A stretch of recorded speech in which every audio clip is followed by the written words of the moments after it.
ગૃહ રાજ્યમંત્રી હર્ષ સંઘવીએ શુક્રવારે રાત્રે 8:30 વાગ્યે સર્કિટ હાઉસમાં એવા વેપારીઓની સાથે મિટિંગ કરી કે જે લગભગ 6-1 મહિના પહેલાં સુરત ડાયમંડ બુર્સમાં આવ્યા હતા, પરંતુ એમને ત્યાં પછી ફાવટ નહીં આવી. કેટલાક અમને એવું પણ કીધું કે એમને ત્યાં નુકસાન થતું હતું. દુનિયાનું સૌથી મોટું office building Surat diamond bourse ફરીથી એકવાર ચર્ચામાં આવ્યું છે. ચર્ચામાં આવવાનું કારણ એ છે કે ગૃહ રાજ્યમંત્રી હર્ષ સંઘવીએ શુક્રવારે ડાયમંડના વેપારીઓની સાથે એક બેઠક કરી અને ડાયમંડના વેપારીઓને ફરીથી સુરત ડાયમંડ બુર્સમાં ધંધો ધમધમતો કરવા માટે સંઘવીએ વિનંતી કરી. તો આના વિશે હું તમારી સાથે વાત કરીશ. મારું નામ રાજેશ શાહ છે અને તમે જોઈ રહ્યા છો ગુજરાતના સૌથી મોટા ડિજિટલ ન્યૂઝ પ્લેટફોર્મ ખબરછે.com. 17 ડિસેમ્બર 2023 દેશના પ્રધાનમંત્રી નરેન્દ્ર મોદીએ સુરત ડાયમંડ બુર્સનું જ્યારે ઉદ્ઘાટન કર્યું ત્યારે બધા જ ઉત્સાહમાં હતા અને પ્રધાનમંત્રી નરેન્દ્ર મોદીએ પણ એવી વાત કરી હતી કે વિશ્વભરની અંદર સુરતનું ડાયમંડ બુર્સ નામ કરશે અને અનેક લોકોને રોજગારી મળવાની છે. પરંતુ કંઈક ને કંઈક એવા સંજોગો આવતા ગયા અને સુરત ડાયમંડ બુર્સ છે એ કોઈ કારણોસર ધમધમતું નહીં થયું. જે પ્રમાણે અપેક્ષા હતી એ પ્રમાણે ધમધમતું નહીં થયું. સુરત ડાયમંડ બુર્સના જે સંચાલકો છે, ગોવિંદભાઈ છે, લાલજીભાઈ છે, અરવિંદભાઈ ધાનેરા છે કે બીજા જે કંઈ પણ છે, એ લોકોએ સતત પ્રયત્નો ચાલુ રાખ્યા અને ઘણી બધી વખત ઇવન ગોવિંદભાઈ ધોળકિયાએ પોતે મહિધરપરા હીરા બજારની અંદર મિટિંગો કરી, મુંબઈ જઈને મિટિંગો કરી, વરાછામાં મિની બજારમાં, ચોકસી બજારમાં જઈને મિટિંગો કરી અને બધા વેપારી દલાલોને સમજાવ્યા કે તમે સુરત ડાયમંડ બુર્સમાં આવીને તમારો ધંધો શરૂ કરો. પરંતુ એક કારણ એ હતું કે છેલ્લા લગભગ 3 વર્ષથી ડાયમંડ ઉદ્યોગની અંદર સતત મંદી ચાલતી હતી, એટલે કોઈ જોખમ લેવા માટે તૈયાર નહોતું. હવે જ્યારે ગૃહ રાજ્યમંત્રી હર્ષ સંઘવીએ શુક્રવારે રાત્રે 8:30 વાગ્યે સર્કિટ હાઉસમાં એવા વેપારીઓની સાથે મિટિંગ કરી કે જે લગભગ 6-1 મહિના પહેલાં સુરત ડાયમંડ બુર્સમાં આવ્યા હતા, પરંતુ એમને ત્યાં પછી ફાવટ નહીં આવી. કેટલાક અમને એવું પણ કીધું કે એમને ત્યાં નુકસાન થતું હતું અને કેટલાકને એવું બી હતું કે એમને 2 જગ્યાએ એટલે મહિધરપરા હીરા બજાર અને સુરત ડાયમંડ બુર્સમાં મેનેજ કરવાનું મુશ્કેલ હતું.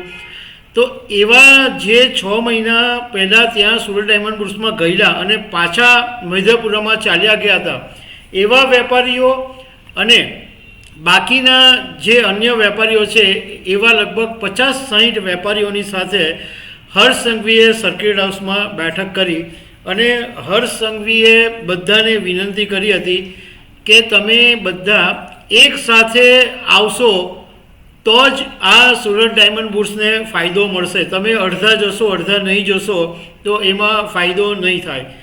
અને એમણે એમ કીધું કે તમને જે કંઈ પણ તકલીફ પડશે તો એમાં હું તમારી સાથે ઊભો છું. તમારી કોઈ પણ પ્રકારની વ્યવસ્થા હશે એ હું તમને પૂરી પાડીશ. હવે આ મિટિંગ થઈ તો એવું નક્કી કરવામાં આવ્યું કે બધા જેટલા મહિધરપુરાના વેપારીઓ છે કે જેમની સુરત ડાયમંડ બુર્સમાં નાની ઓફિસો લીધેલી છે એ બધા જ 21 જાન્યુઆરી 2026ના દિવસે સુરત ડાયમંડ બુર્સમાં શિફ્ટ થવાના છે એવી હર્ષ સંઘવીને એ લોકોએ ખાતરી આપી છે.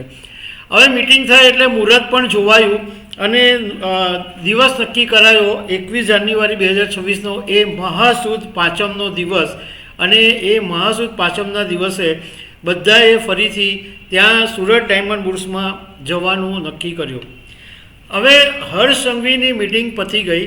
હવે મંગળવારે ફરીથી એક બીજી મિટિંગ થવાની છે અને એમાં વરાછાના જેટલા બજાર છે, મિની બજાર, ચોકસી બજાર અને જે હીરાના વેપારીઓ છે એ બધાની મંગળવારે એક મિટિંગ રામપુરામાં આવેલા મોડ વણિકની વાડીમાં મળવાની છે.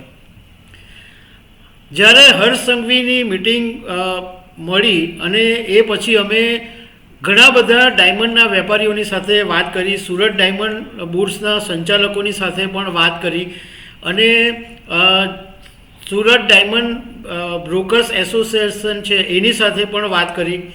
તો મૂળ વાત એ છે કે એમનું કહેવું એમ છે કે કોઈક ને કોઈક કારણોસર મોડું થાય છે, પરંતુ આટલો મોટો જ્યારે પ્રોજેક્ટ છે તો એ સ્વાભાવિક છે કે એ મોડું થવાનું છે. જ્યારે મુંબઈની અંદર ભારત ડાયમંડ બુર્સ બનેલું તો એને પણ ઊભા થતાં ઘણા બધા વર્ષો લાગ્યા હતા અને સુરત ડાયમંડ બુર્સમાં અત્યારે 50-60 ઓફિસો તો ચાલુ જ છે.